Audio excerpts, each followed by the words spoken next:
Hello viewers, कैसे हैं आप? उम्मीद है आप सब लोग खैर और खैरियत से होंगे। मेरा नाम है डॉक्टर विजय कुमार एस सचदेव और मेरे यूट्यूब चैनल का नाम है expert of disease and treatment. आज का जो मेरा टॉपिक है उसका नाम है severe bronchopneumonia below the age of 1 year, from यानी कि 2 मंथ से लेकर 1 ईयर तक।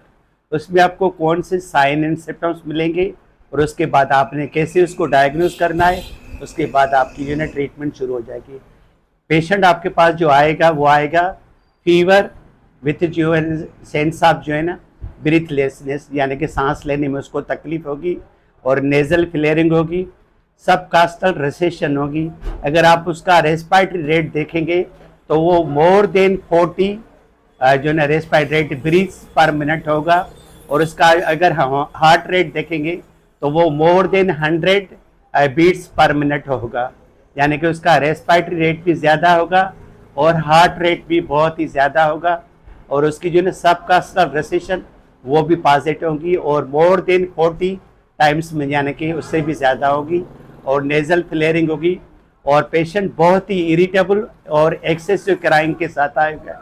अगर आप उसकी जो है चेस्ट आस्कल्टेट करेंगे तो कभी कभार उसमें जो है ना रोंकाई भी आते हैं और कभी कभार कैरेप्स भी पॉजिटिव आते हैं।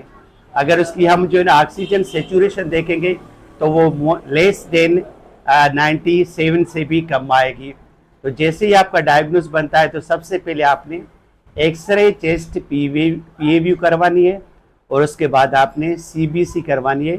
उसमें आपने देखना है डब्ल्यूबीसी काउंट और न्यूट्रोफिल काउंट और लिम्फोसाइट काउंट आपने देखना है।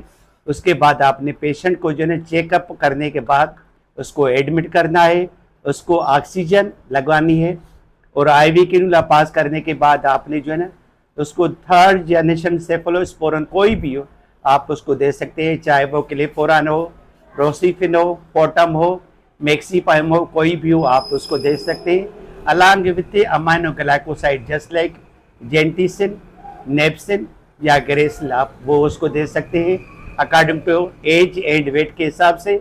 उसके बाद आपने ऑक्सीजन तो दे ही दी है।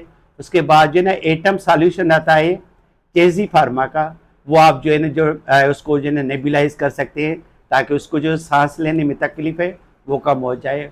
और ये ट्रीटमेंट कंटिन्यू करनी है जब तक आपका पेशेंट जो है ना स्टेबल नहीं हो जाता। आप उस पेशेंट को ट्रीटमेंट कंटिन्यू रखें और उसको आईसीयू में एडमिट करें। उसके साथ आपने लिवर उसका ज़रूर देखना है। अगर लिवर उसका एनलार्ज हो जाता है और उसको जो है ना हेपाटिक कंजेशन महसूस होती है तो आप उसको जो है ना पेशेंट को लेसिक्स इंजेक्शन 1 मिलीग्राम पर केजी पर डोज आप लगा सकते हैं। उससे क्या होगा कि पेशेंट के जो है ना ब्लड जो है ना पीरीलोड जो है ना वो कम हो जाएगा और उसकी जो लिवर है कंजेशन वो भी कम हो जाएगी और पेशेंट को सांस लेने में जो दुश्वारी हो रही है वो भी कम हो जाएगी। तो ये हो गया मेरा आज का topic, severe bronchopneumonia in children below the age of 1 year above the age of 1 month. उससे मुझे thanks for watching my video. God bless you.